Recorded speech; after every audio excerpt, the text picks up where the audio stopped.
Bonjour à toutes et à tous, bienvenue dans le podcast. Ce soir, on va parler d'Islam Makhachev, de la suite pour Islam Makhachev.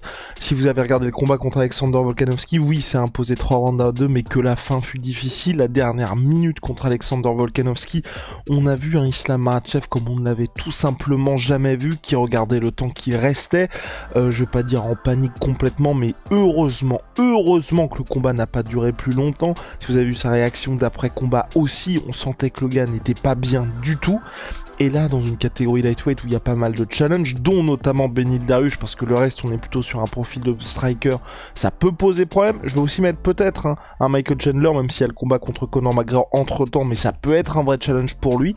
Bref, Islam Makhachev, qui était sur les pas de Khabib Nurmagomedov, avec ce côté, le gars n'a jamais saigné, il roule sur tout le monde en l'espace d'un combat, tout a basculé avec Il avait pris un KO quand même, oui. Mais je vois ce que tu veux dire, enfin dans le sens... Les gens avaient complètement oublié, exactement, ouais. Il y avait ce côté, c'était l'époque d'avant. Générique Big Hostie. Soit.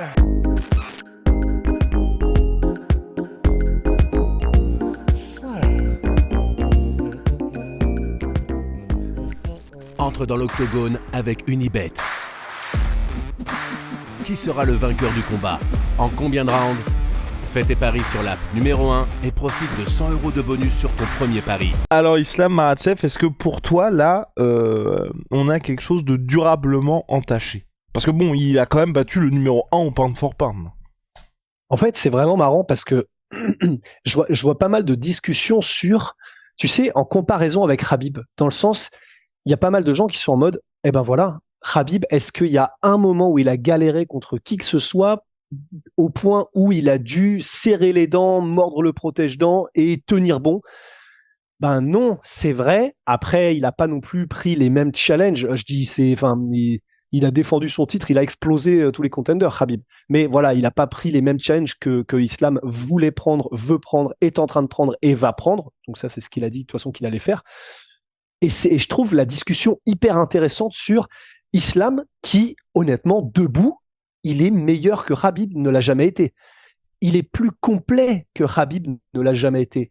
Mais comme Khabib était meilleur que Islam dans le domaine de prédilection d'Agestan style, à savoir la lutte, l'étouffement, les finitions, etc., bah, c'est vachement intéressant de se dire, bah, du coup, oui, comme l'annonçait Javier Mendez, donc les coachs de Khabib et de Islam, et comme l'annonçaient tous les gars qui s'entraînent avec les deux, dont Khabib, je crois qu'il l'avait dit lui-même pour pousser un peu son pote, bah oui, Islam Makhachev, c'est la version 2.0 de Khabib. C'est vachement intéressant parce que c'est effectivement la version Khabib 2.0 dans le sens où il est plus complet que son prédécesseur, plus complet que Khabib. Mais comme il est un poil en dessous, j'ai l'impression, en termes de capacité de finition de absolument tout le monde au moment où il le décide, et ben du coup, il a peut-être, c'est sans doute ça qui a fait, enfin sans doute, on n'en sait rien, mais qui a fait qu'il a un peu plus galéré contre Volkanovski. Attention, c'est aussi parce que Volkanovski était, c'est parce que c'est l'un des meilleurs de tous les temps à son poids, et de manière générale, il commence à rentrer dans la discussion. Il était extrêmement bien préparé, donc il est tombé contre un gars. J'aurais été très curieux de voir Khabib contre Volkanovski aussi. Mais je trouve la discussion vachement intéressante parce que j'avais déjà vu plusieurs analystes, et particulièrement des analystes du sol et du grappling, dire justement que Khabib était un poil au-dessus. Et là, on voit peut-être les limites que ça peut poser de ne pas être ultra spécialiste parmi les spécialistes comme était Khabib. Je te trouve dur, Big Hostie. Je te trouve dur parce que franchement, ce qu'avait fait Islam Makhachev contre Oliveira, il y avait ce côté, je vais pas dire athlète ultime, mais là où Khabib était effectivement un expert dans son domaine, et à part contre Ali Aquinta ne s'aventurait pas vraiment au troisième round contre McGregor une fois que la viande était vraiment bien tendre, uniquement en boxe, il y avait ce côté, moi j'aimais bien évolution en fait, tu vois, un gars où clairement il ne faut pas aller au sol, mais en plus il peut être vraiment dangereux debout, et on a vu ce que ça a donné contre Charles Oliveira, donc ça m'impressionnait presque plus, parce que je voyais cette évolution. Ça fait moins peur, mais moi ça m'impressionne plus, comme Volkanovski, je pense que vous avez jamais flippé face à lui par rapport à un Francis qui est beaucoup moins complet, mais sauf que c'est pas que je prends plus de plaisir, mais tu vois plus l'évolution de sport en regardant un Volkanovski plutôt qu'un Francis Ngannou. C'est pour ça que moi je trouvais vraiment qu'il y avait... En regardant Makhachev non, en regardant Volkanovski, par rapport à Francis Ngannou. Dans le sens, tu vois, d'un côté t'as la machine, mais de l'autre côté t'as une sophistication qui fait que tu te dis le MMA a énormément progressé, et voilà là où on est aujourd'hui. Alors qu'un Francis est terrifiant, mais sauf que bien moins complet sur le papier. Moi, ce que je trouve avec Islam Makhachev, c'est qu'à mon avis, je peux pas dire que Khabib aura eu les mêmes difficultés, parce que c'est difficile de se dire ça, parce que lui, il a pris sa retraite, mais je pense que tout simplement, là, en fait, c'est peut-être le style Nurmagomedov qui a connu ses limites avec Volkanovski contre Islam Makhachev, parce que là où on se dit, tu vois... Ok, peut-être que Khabib, s'il avait mis Volkanovski au sol, ça n'aurait pas été la même, mais si le combat, mine de rien, dès le début, il y a eu pas mal d'échanges debout, Khabib, peut-être qu'il aurait pris une sauce sans nom face à Volkanovski, tu vois. Absolument. Et là où les premiers takedowns ont commencé à être mis, c'est là où je pense que tout le monde s'attendait à ça, au bout d'un certain nombre de minutes, parce que les premiers, bah ça marche pas. Comme Khabib quand il faisait ses takedowns, il y avait pas du tout cette volonté de te dire je suis à 100% de réussite en takedown. C'est le mec vous harcèle jusqu'à ce qu'à un moment donné, là ce soit la bonne, vous ne vous relevez pas. Regardez le combat contre Justin Gaethje, mine de rien. On se souvient tous de la performance brillante de Khabib, mais heureusement qu'il y a les takedowns, parce que même lui l'a dit, la jambe, elle était en perdition, parce que les leg kicks sont hyper dangereux, et il n'y avait pas vraiment de réponse de la part de Khabib, si ce n'est un harcèlement debout, une pression de tous les instants, et le mec capable d'encaisser, parce qu'à un moment, je crois qu'il encaisse un uppercut des enfers contre Justin Gaethje, ça bouge pas. Mais, à part ça, il n'y avait pas de proposition offensive, à part la pression.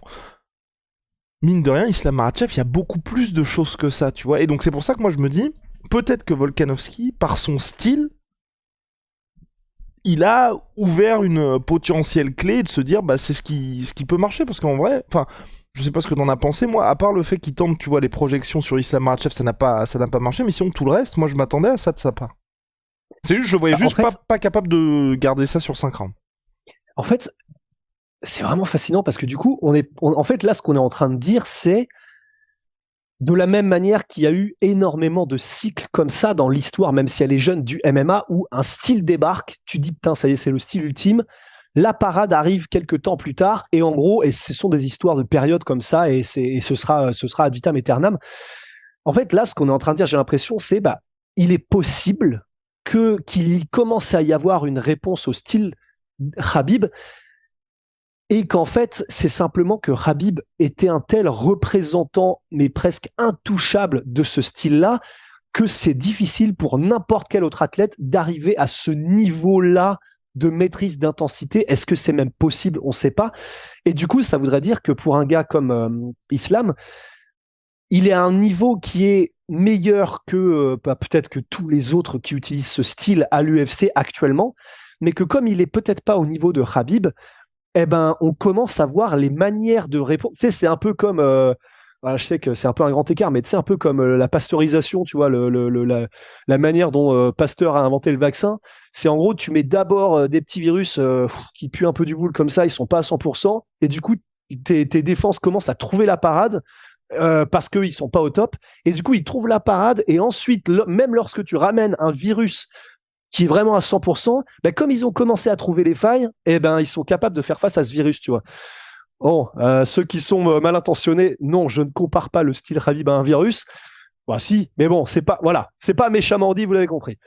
Mais tu vois, de la même manière, et en fait, parce que je crois que c'est Luc Thomas, en fait, qui faisait l'analyse très précise du style Khabib, quand c'est Khabib qui le fait et quand c'est Islam. Et en fait, apparemment, une des grosses différences, c'est qu'il y a du contrôle, mais dans un cas, par exemple, avec Khabib, il y a constamment une volonté, de continuer la progression, et il avait une habilité, une manière et une compréhension qui faisait qu'il était constamment en train de frapper son adversaire pendant qu'il faisait soit sa progression, soit qu'il travaillait à une soumission. Et c'est ce qui faisait qu'en fait, c'était un cauchemar. Et c'est vrai que, par exemple, là, Islam, quelle que soit la raison, et ça peut être Volkanovski la raison, ça peut être sa maîtrise aussi, mais il n'y avait pas vraiment là, que je me souvienne, de moments où Islam, quand il avait le contrôle, où vraiment il y avait un attendrissement par des frappes de Volkanovski ou une progression constante ou quoi que ce soit. Je pense aussi parce que Volkanovski a... C'est pour ça, quand je dis qu'il a tout fait, c'est parce que le mec était insaisissable aussi. Et c'est pour ça que quand tu regardes la somme de ce qu'il fait Volkanovski, c'est difficilement reproductible dans cette catégorie, parce que il faut un mec qui puisse enchaîner les feintes, faire une menace d'attaque de bas en haut non-stop, se déplacer. Une fois que vous êtes amené au sol, vous êtes insaisissable. Excellente défense pour tout ce qui est potentielle soumission une fois que vous arrivez au sol, et en plus de ça, tenir sur 5 rounds, et vous ajoutez un truc que personne n'a, parce que tu vois, je vais mettre les Conor McGregor, les Dustin Poirier, tous ces gars-là, ou même les Justin Gaethje. L'autre truc que Volkanovski, et c'est le seul à l'avoir eu, c'est garder la même confiance que dans tous vos combats précédents face à un mec qui vous fait flipper. Donc c'est pour ça que, pour moi, il a tout fait.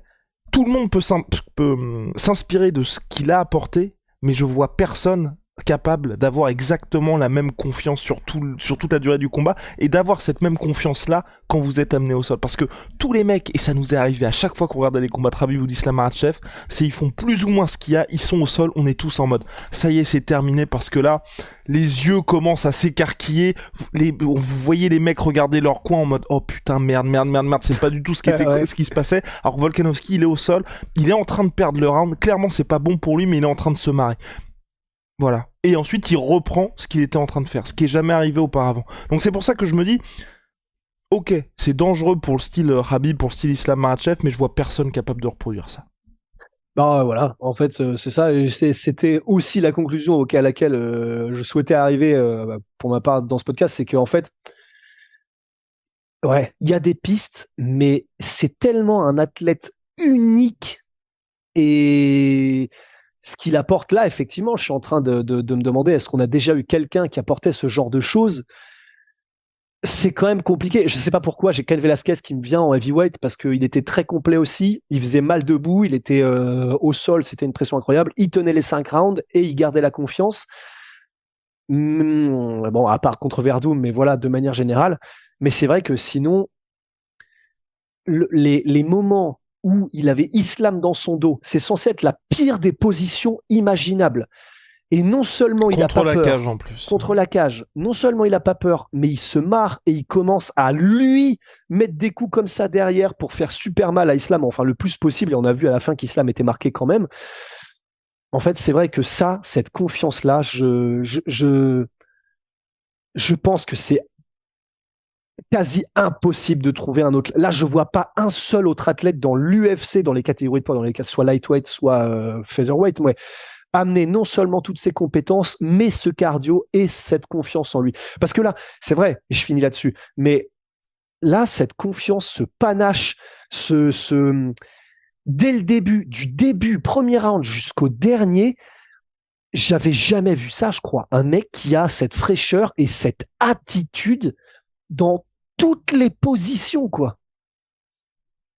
C'est pour ça, Big Rusty. Moi, je suis très impatient de voir la suite pour Islam Makhachev, pour voir qui déjà va faire face à lui, ce que l'adversaire va proposer, et voir un peu s'il y aura un avant-après Volkanovski. Je dis pas que ça va passer, mais en tout cas, voir s'ils vont aussi se servir de cette attitude-là pour petit à petit placer les graines, parce que vous voyez, par exemple, Conor McGregor, on en parle énormément. À partir du moment où il a perdu, tout le côté confiance, avantage psychologique qu'il avait tous ses adversaires, quand Conor n'a plus ça, je peux dire que c'est 50% de ce qu'il apporte qui s'enlève, mais c'est quand même un gros pourcentage, parce qu'avant les mecs perdaient avant même que le combat ait commencé. Et pour Islam Makhachev et le clan Nurmagomedov, je pense qu'il y a une énorme partie de leur succès qui vient de ça aussi, et peut-être que Volkanovski a ouvert une porte. C'est vrai, et dernière phrase, c'est vrai, mais d'un autre côté, on peut aussi le voir en tant que là, Makhachev, même s'il recommence, et il a raison à faire un petit peu de j'ai prouvé pourquoi j'étais le numéro 1, je l'ai bien battu, etc., ce qui est pour le show aussi, il a quand même dit dans la conférence d'après-combat que ça a été son combat le plus dur et que là, il a énormément de progrès à faire. C'est tout ce qu'on voulait entendre aussi. Et il y a aussi un scénario là qui va peut-être arriver, et où s'il y a une revanche, Makhachev a fait des ajustements incroyables, il a progressé et il étouffe Volkanovski, on n'en sait rien, ça peut arriver. Et un Makhachev qui, du coup, là, vu qu'il y a le Ramadan, mais de toute façon, il a dit qu'il voulait prendre un petit peu de temps pour lui aussi, il y a peut-être un Makhachev 3.0 qui va débarquer et personne n'est prêt. Hein. C'est possible aussi. C'est possible aussi. Peut-être que même Makhachev lui-même n'est pas prêt. Birosti, Shahada, Maxwell P, Maxwell Protein, moins 33% sur tous mes protéines avec le code ASFEUR. And the Lazy Soap by Honai et la Bricasse by Honai. Disponible sur honai.fr. Made in France. Made in. C'est ya. Ouais. Allez.